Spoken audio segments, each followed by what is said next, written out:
Badan Meteorologi, Klimatologi, dan Geofisika (BMKG) kelas 1 Bandung mengimbau masyarakat dan pemerintah daerah untuk mewaspadai kemungkinan terjadinya musim kemarau yang lebih lama. Hal ini terjadi akibat dampak dari fenomena iklim El Nino. Badan Meteorologi, Klimatologi, dan Geofisika (BMKG) telah mengamati pergerakan El Nino dan memprediksi fenomena iklim ini akan terjadi pada semester kedua tahun 2023 sebesar lebih dari 60% di wilayah kontinen maritim. El Nino adalah fenomena pemanasan suhu muka laut yang terjadi di Samudra Pasifik bagian tengah. Pemanasan suhu muka laut ini memicu terjadinya kondisi kekeringan untuk wilayah Indonesia. Selain itu, El Nino juga dapat membuat musim kemarau berpeluang lebih lama dan lebih kering dari biasanya. Di kawasan Bandung dan sekitarnya, BMKG kelas 1 Bandung memantau sudah terjadi penurunan jumlah curah hujan pada bulan Mei 2023. Sebenarnya April September ya, tapi tiap daerah tentu saja beda-beda musim kemaraunya. Jadi untuk Kota Bandung sendiri normalnya musim kemarau itu di dasarian 3 bulan Mei hingga dasarian pertama bulan Juni. Tapi untuk tahun ini setelah dilihat dari data jumlah curah hujan yang tercatat di Bandung ini sesuai dengan prediksi awal musim kemaraunya maju satu dasarian, di mana dasarian kedua itu sudah tercatat jumlah curah hujannya kurang dari 50 mm seperti itu. Masyarakat dan pemerintah daerah pun diimbau untuk mewaspadai kemungkinan terjadinya musim kemarau yang lebih kering dan lebih lama akibat dampak dari fenomena iklim El Nino. Hemat penggunaan air, ya. Yang kedua adalah selamatkan waduk dulu, waduk-waduk kita ini. Ya tentu adanya efektivitas.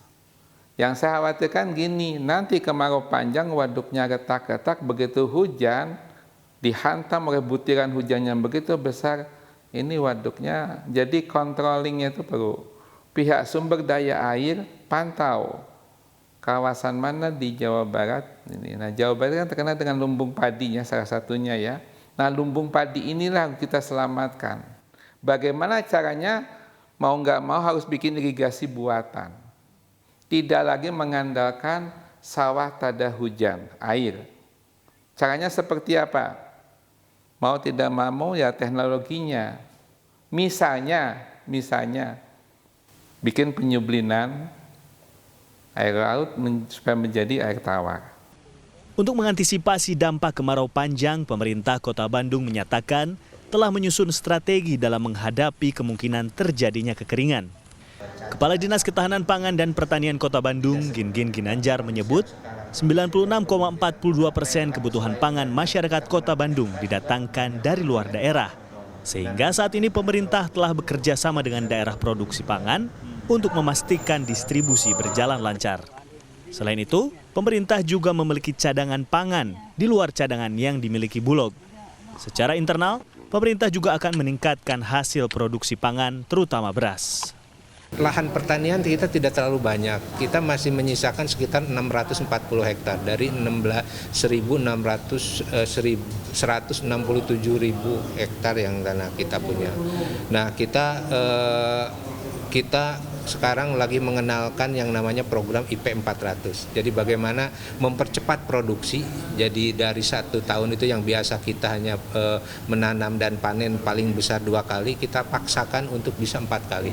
Jadi nanam dan manen 4 kali dalam setahun. Ini tentunya dengan menggunakan bibit yang super genjah, umur pendek gitu. Dan ini kita sudah mulai di beberapa lahan pertanian di Kota Bandung. Itu untuk meningkatkan produksi selain juga kualitas.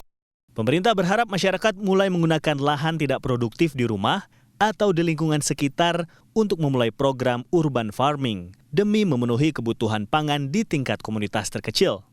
Pemerintah berkomitmen penuh membantu dalam penyediaan bibit tanaman serta hewan dan akan melakukan pendampingan hingga program berjalan berkesinambungan.